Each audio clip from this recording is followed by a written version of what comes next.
এক্ষুনি পদত্যাগ করেন, সমস্যার সমাধান হবে। জনাব জাহাঙ্গীর সাহেব, আপনার কথা কারা শুনে না আমাদেরকে জানান। কারা আপনার কথা শুনে না আমাদেরকে জানান। কারা বলো ওনাদেরকে সহায়তা করলে নির্বাচন দিয়ে দিবে, এইসব কথাগুলা কারা বলে প্রকাশ করেন। জাহাঙ্গীর সাহেব, আপনার হারাবার কিছু নাই। এখনো কেন মেহেদী নাই? মেহেদী কুড়াল দিয়ে রিজভির অফিস ভেঙ্গে আমাদেরকে গ্রেপ্তার করে, হারুন বিনা কারণে এমপিদেরকে লাঠি পিটা করে। বেনজির আহমদ, কি সুন্দর চেহারা, লাল লাল টকবগে, জিজ্ঞাসা করলে বয়স 30 বছর। বেনজির কেমনে যায় বিদেশ? আপনার চামচারা, আপনার নির্যাতনকারী মন্ত্রী এমপিরা বাংলাদেশের সকল সম্পদ লুট করে নিয়ে গেছে বিদেশের মাটিতে। আজকে আপনারা 5 স্টারে থাকেন, বিদেশের মাটিতে ফ্ল্যাট ভাড়া করে থাকেন, ভিক্ষা করে তো খান না, কারো বাসায় তো থাকেন না। তাই আপনাদেরকে আমরা বলতে চাই, দয়া করুন, 18 কোটি মানুষকে আপনারা বিদায় নিয়েছেন, ওখানেই থাকেন। যদি কোনদিনও গণতান্ত্রিক সরকার, আমার ভোট আমি দিব, মৃত ব্যক্তি নয় এমন ভোটে যদি তারেক রহমানের জাতীয়তাবাদী শক্তি বিএনপি ও যারা আসাম সহ যারা আন্দোলনে ছিলেন 12 দল, তারা ক্ষমতা আসতে পারেন, আরামে থাকেন, ফ্ল্যাটে ভাড়ায় থাকেন, ডলার নিয়ে থাকেন, বাসা ভাড়া নিয়ে থাকেন, ইনশাল্লাহ বাংলাদেশে আপনাদেরকে ফেরত আনে বিচারের আওতায় আনা হবে।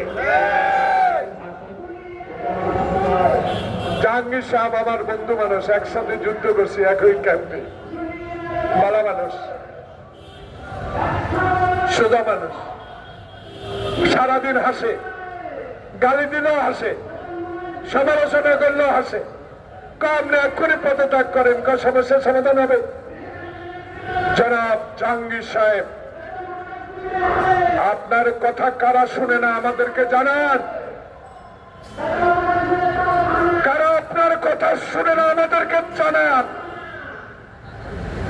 কারা বলো ওনাদেরকে সহায়তা করলে নির্বাচন দিয়ে দিবে,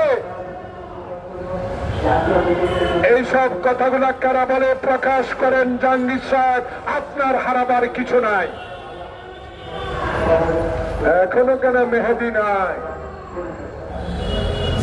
মেহেদী কুড়াল দিয়ে রিজভির অফিস ভেঙ্গে আমাদেরকে গ্রেপ্তার করে,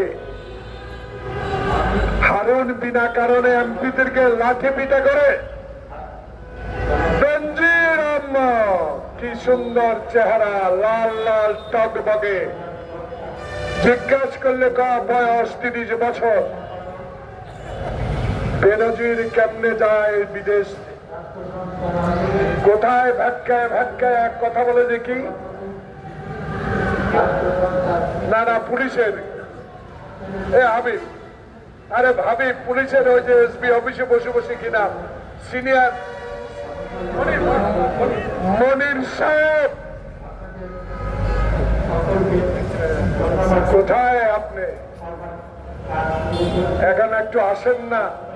এই যে রিক্সাজীবী ভাইরা যারা দাঁড়িয়ে আছেন, কিচ্ছুই পাবেন না। শান্তি একটা আপনাদের এই দেশে, যেন রিক্সা চালিয়ে কোন লোককে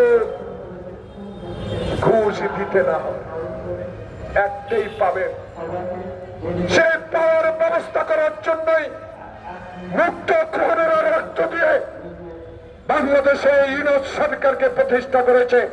ইউনূস সরকার জাতিসংঘের মহাসচিবকে নিয়ে আমরা আজকে গিয়েছেন। এই জাতিসংঘের মহাসচিবকে বলে দিবেন, শেখ হাসিনা এই রোহিঙ্গাকে নিয়ে রাজনীতি করে টাকা কামিয়েছে, টাকা। খুলে আজকে মহাসচিব মহকে বলে দিবেন, তারেক রহমান খালেদা জিয়ার হারাবার কিছু নাই। হাবিব হাসান সাহেব, আপনাদেরও হারাবার কিছু নাই। আমার তো কিছুই নাই, সব পেয়েছি কার থেকে? জিয়ার ধানের শীষের আদর্শ থেকে। পরপর 5 বার এমপি হয়ে আল্লাহর কাছে একটি ওয়াদা করেছি, শেষ তক পর্যন্ত বাংলাদেশে গরিবের অধিকার, গণতান্ত্রিক অধিকার, সাংবিধানিক প্রতিষ্ঠান, দুদক সহ, বিচার বিভাগ সহ সত্যিকার অর্থে বাংলাদেশ এই মুক্ত খোকনের রক্তের বিনিময়ে অর্জিত স্বাধীনতা যেই সরকার আসবে, সেই সরকার যদি আবার হাসিনার মতো এই দেশে ফ্যাসিস্ট কায়েম করে, কখন কেন মেনে নেবে না, আবার রাজপথে লড়াই করব। হারাবার কিছুই নাই। বাউন্নের ভাষা আন্দোলনে সালাম কিছু পেয়েছে, কিছুই পায় নাই, কিন্তু নামটা প্রতি বছর 21শে ফেব্রুয়ারি সালাম জব্বার বলে গান গাইতে গাইতে খালি